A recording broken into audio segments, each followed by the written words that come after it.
Selamat datang di video pengenalan teknologi pencatatan iklim untuk mata kuliah Agroteknologi Fakultas Pertanian UPN Jawa Timur. Bersama saya, Fadila Suryandika, STP MSc.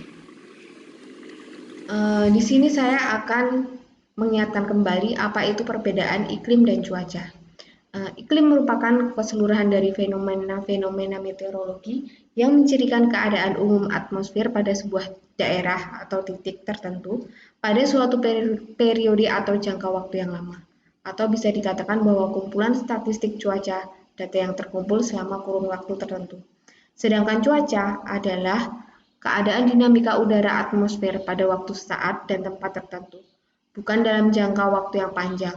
Cuaca dinyatakan dengan kondisi hujan, suhu udara, jumlah tutupan awan, penguapan, kelembaban, dan kecepatan angin di suatu tempat dari hari ke hari.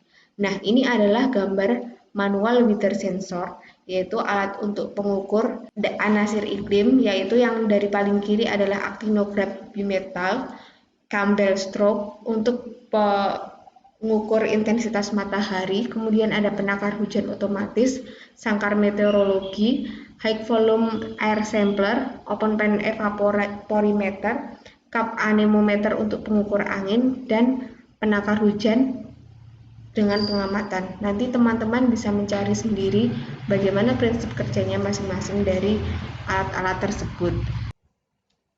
Nah, kalau tadi adalah alat pengukur iklim secara manual, yang berikut ini adalah automatic weather sensor, yaitu pengukuran data anasir iklim yang direkam pada data logger ZL6 dengan interval pengambilan data yang dapat diatur, terkoneksi ke website untuk pemantauan dan download data. Nah, ini untuk websitenya dari ZL6, yaitu miliknya Zentra Cloud. Ini adalah gambar penyajian datanya. Ini websitenya bisa dilihat di sini di metergroup.com. Apa saja alat-alatnya, ini adalah prinsip kerjanya, bagaimana ZL6 bekerja. Jadi dengan Zentra Cloud ini kita menyederhanakan peralatan yang manual tadi menjadi peralatan yang otomatis, kemudian dimasukkan ke dalam server, lalu kemudian bisa diakses di udara dan bisa dilihat dari webnya Zentra ini. Nah, dari di Zentra ini kemudian kita bisa lihat langsung data grafiknya. Kemudian kita juga bisa melihat real time datanya. Kita bisa men-setting akan per waktu berapa menit atau berapa jam. Kita juga bisa melihat lokasinya. Nah, ini adalah penayangan data grafiknya. Kita bisa langsung melihat real time data suhu, udara, dan lain-lainnya di Zentra Cloud ini. Nah, kita bisa langsung melihatnya melalui aplikasi maupun melalui web. Ini adalah sensornya menggunakan Atmos 41. Ini aplikasinya, ini gambaran aplikasinya. Kemudian, nah itu peta lokasinya, jadi ada maps-nya juga, dilengkapi dengan GPS. Jadi ini Zentra ini sangat menyederhanakan satu stasiun agroklimatologi dalam satu alat, dalam satu tiang alat, sehingga sangat mudah untuk digunakan. Namun untuk investasi ini memang cukup mahal. Nah, ini adalah gambaran untuk datanya. Nah, selanjutnya saya ingin menunjukkan selain jika kita tidak memiliki alat tersebut, untuk penelitian kita bisa mencari data di stasiun klimatologi yang ada di Indonesia. Di Indonesia itu ada stasiun yang dimiliki oleh BMKG dan juga ada yang stasiun BMKG tapi yang terletak di bandara. Nah, ini adalah stasiun yang ada di BMKG. Nah, bisa dilihat ada 183